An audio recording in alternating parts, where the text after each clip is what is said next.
అసలు కోరికే తప్పు, చివరి కోరిక మరీ తప్పు. ఇంక చివరికి వచ్చే కోరికలు ఏమిటండి? అప్పుడు కూడా వదలదా అదవసంత? ఇదే మనం బాగా ఆలోచించాలి. కోరికే తప్పు అని భగవద్గీత చెబుతున్న మళ్ళీ చివరి కోరిక అంటాడు. కోరికలకి చివరి ఉంటుందా? పైగా ఇంకో రహస్యం, ఈ చివరి కోరిక మళ్ళీ జన్మకు కారణం అవుతుందమ్మా. ఎంత దరిద్రం, ఎంత దరిద్రం! ఇది మళ్ళీ ఓ కోరిక పెట్టుకుని ఇంకో జన్మ తెచ్చుకోవాలి నువ్వు. ఆ చివరి కోరిక కోరకుండా చివరి కోరిక నాకేమిట్రా చివరి కోరిక, చివరే కోరిక, అంతే. కోరిక చివరే కోరిక అయిపోతే చాలు. ఇంక కోరిక ఏమిటండి?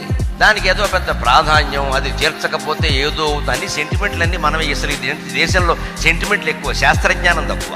అన్నీ సెంటిమెంట్లే. ఆ చివరి కోరిక తీర్చకపోతే ఏమవుతుంది? ఏమీ అవ్వదు. తీర్చకండి. కోరిక కోరడమే తప్పు.